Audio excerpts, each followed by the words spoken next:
कैलाश पर्वत पर माता पार्वती की भगवान शंकर से प्रभु श्री राम के जीवन के बारे में जानने की जिज्ञासा। संसारी मनुष्यों का गुणगान करने से सरस्वती जी अपना सर पीटकर पछताने लगती हैं कि मैं क्यों इसके बुलाने पर आई।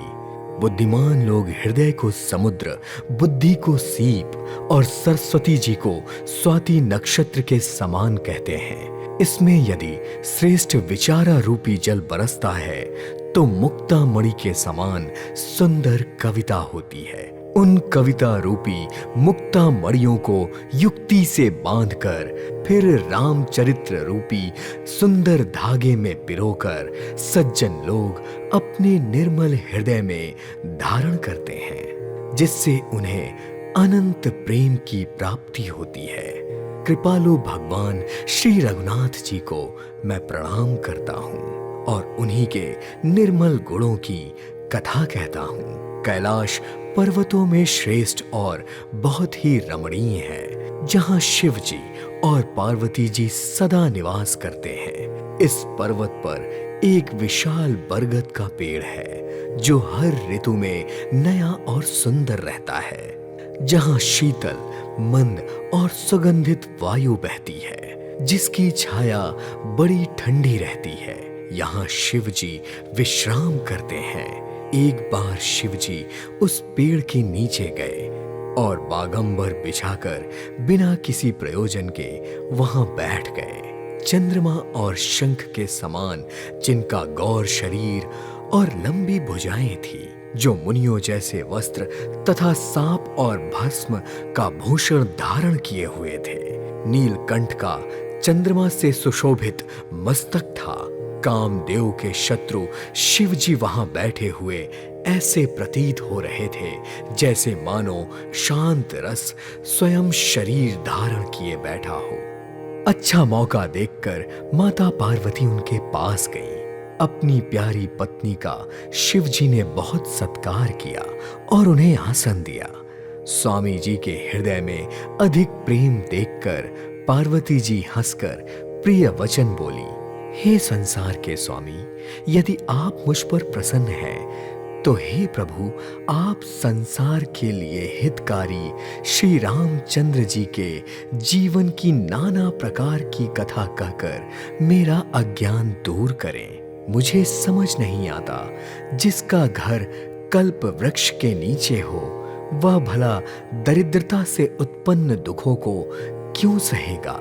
हृदय में ऐसा विचार आने से मेरी बुद्धि में भारी भ्रम पैदा हो गया है, कृपया इसे दूर कीजिए।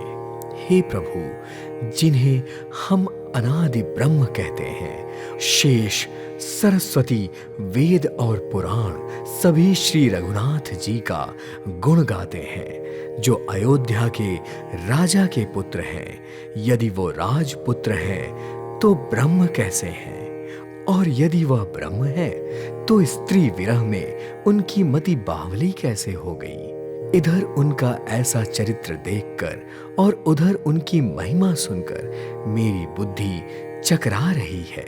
यदि इच्छा रहित व्यापक समर्थ ब्रह्म कोई और है तो हे नाथ, मुझे उसे समझाकर कहिए।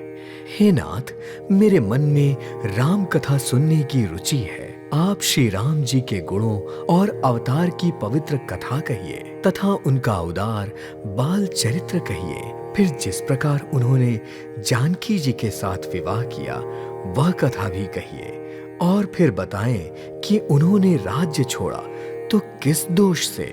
फिर उन्होंने जो वन में रहकर अपार चरित्र किए और जिस तरह रावण को मारा वह भी कहिए, और फिर उन सारी लीलाओं को कहिए जो उन्होंने सिंहासन पर बैठकर भी की थी। हे कृपा धाम, फिर वह अद्भुत चरित्र भी कहिए जिससे वह अपनी प्रजा सहित अपने धाम को गए। पार्वती जी के सहज और सुंदर सरल प्रश्न शिव जी के मन को बहुत अच्छे लगे। श्री महादेव जी के हृदय में सारे रामचरित्र आ गए। प्रेम से उनका सारा शरीर पुलकित हो गया और नेत्रों में जल भर आया। फिर उन्होंने अपने मन को बाहर खींचा और श्री रामचंद्र जी को प्रणाम करके आनंद से भरकर अमृत समान वाणी में बोले, हे गिरजा कुमारी पार्वती, तुम धन्य हो। तुम्हारे समान कोई उपकारी नहीं है।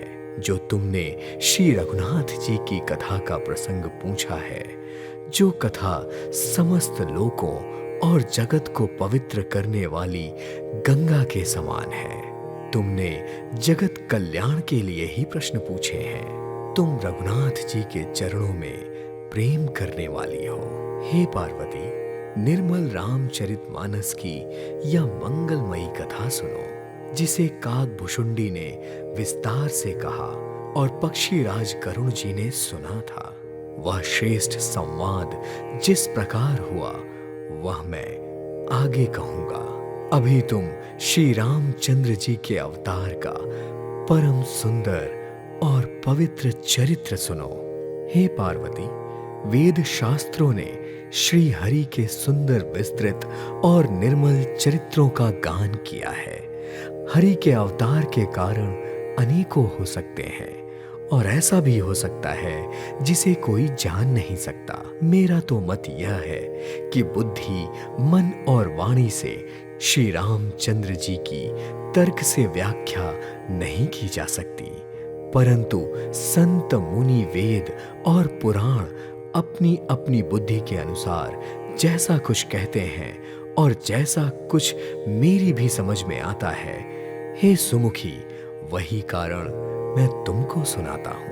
जब जब धर्म की हानि होती है और नीच अभिमानी राक्षस बढ़ जाते हैं और ऐसा अन्याय करते हैं कि जिसका वर्णन नहीं हो सकता, तथा ब्राह्मण, गाय, देवता और पृथ्वी कष्ट पाते हैं, तब तब कृपा निधान प्रभु भांति भांति के दिव्य शरीर धारण कर सज्जनों की पीड़ा को हरते हैं। वे असुरों को मारकर देवताओं को स्थापित करते हैं, वेदों की मर्यादा की रक्षा करते हैं और जगत में अपना निर्मल यश फैलाते हैं। श्री रामचंद्र जी के अवतार का यही एक कारण है। उसी यश को गा गा कर भक्तजन भव सागर तर जाते हैं। श्री राम जी के जन्म लेने के अनेक कारण हैं, जो एक से बढ़कर एक हैं और विचित्र हैं। हे भवानी, मैं उनमें से 2-1 जन्मों का विस्तार से वर्णन करता हूं, तुम सावधान होकर सुनो।